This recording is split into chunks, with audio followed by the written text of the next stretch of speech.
Ultraviolet. There's a name I haven't heard in over, like, 13, 14 years. I'll be the first to admit right now, I never saw the movie when it first came out in theaters back in 2006. I never rented it from Blockbuster in its dying days, nor did I rent it from Netflix during its infancy when it was all about DVDs and little red envelopes.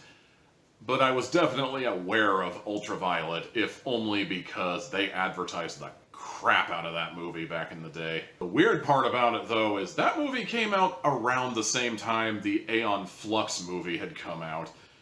And you want to talk about two movies that had the exact same premise, but just had the misfortune of coming out in the same year, or possibly even the same month. I don't remember when the Aeon Flux movie came out exactly, but they were very close together, I remember that much. If I was going by the movie trailer, the Aeon Flux movie and Ultraviolet basically had the same premise. I mean, they both involved badass hot chicks looking hot and kicking ass. They both had a lot of loud techno music.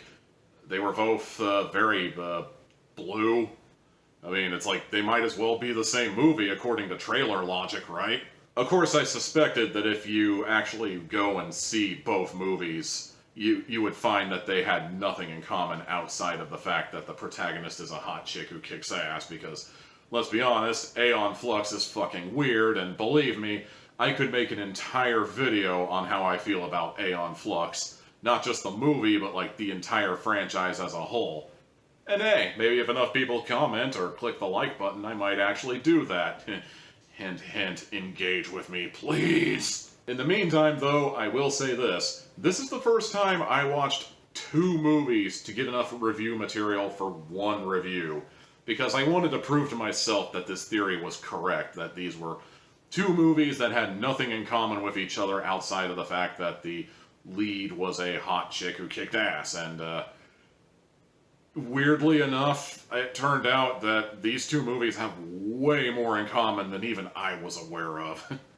They both feature a plague that virtually wiped out the human race, and believe me, that suddenly became a lot more relevant 14 years later, but I digress. They both feature a dictatorship government, they both feature a rebellion of some sort, they both feature a lot of techno music, and it's just like, there's just so much these two movies have in common, I'd swear to God they were made by the same people, but apparently they weren't.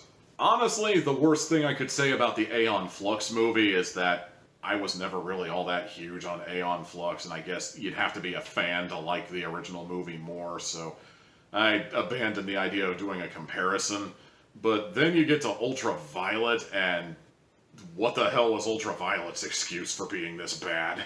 So in the Ultraviolet version of this universe, there is a virus called HGV, something to do with hemoglobin, I can't remember, but basically HGV has ravaged society, and like, there are people who have the virus, and then there are people who don't have the virus, and it's kind of implied that the virus shortens your lifespan significantly in exchange for giving you like superhuman powers, I guess. And the world is being ruled by a dictatorship with Vice Cardinal what's-his-face. You don't even care what his name is. He's the bad guy. He's about as subtle as an elephant doing the Dougie on a 737 to a Dillinger Escape Plan song. That's how subtle this guy is. I seriously feel like all the guy needed was a handlebar mustache he could twirl while he say, "I'll get you if that's the last thing I do." That's literally how not subtle this villain is. And I get it, you know, Ultraviolet is an action movie, and action movies are very rarely known for being subtle or being intricate. They're really more known for explosions, you know, fight scenes, car chases, fight scenes, more explosions, and possibly hot chicks in this case. And did I mention explosions? And fight scenes? Because, you know, that's kind of essential. So yeah, you can kind of forgive the villain for being less than subtle, even on a cartoonish kind of level, but then you get to the rest of the movie, and sweet Jesus, this is the worst thing I have seen in a long time.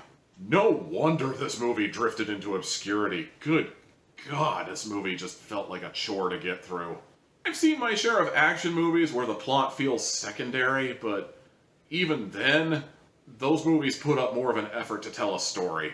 Ultraviolet, I didn't even feel like the plot was secondary. I felt like the plot was just background noise. There's this whole shtick how the main villain made a super weapon that will destroy those pesky HGV sufferers once and for all, and humanity will reign supreme. Except it's not a weapon, it's a boy. It's his boy. Except it's not really a boy. It's actually a clone of him, and the weapon that is embedded into his DNA is actually like some sort of agent that poisons HGV sufferers but leaves normal humans alone. Except no, it doesn't leave normal humans alone. And it's like, you're making this way more complicated than it has to be. I couldn't, okay? I can only say that I couldn't get into this movie so many times before I'm repeating myself, and this movie sucks and I hated it. In fact, I basically conducted a big no-no in movie reviewing. I didn't even finish this movie. This movie was so bad, I tapped out around the point where the final battle was building up, you know. It's gonna be Ultraviolet versus the main bad guy and all 700 of his minions, and it's like, I already know how this battle's gonna go down, and I already know how this is gonna happen. I already know how this movie is gonna end based entirely on the action film formula. If I'm wrong about it, then I will gladly eat humble pie on camera, but in the meantime, I was just so ungodly unimpressed and just done with this movie that I didn't even bother.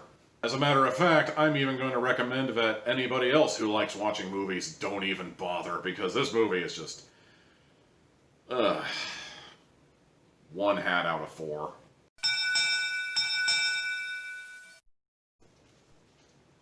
And that's going to do it for this week's edition of It Came from Pluto TV.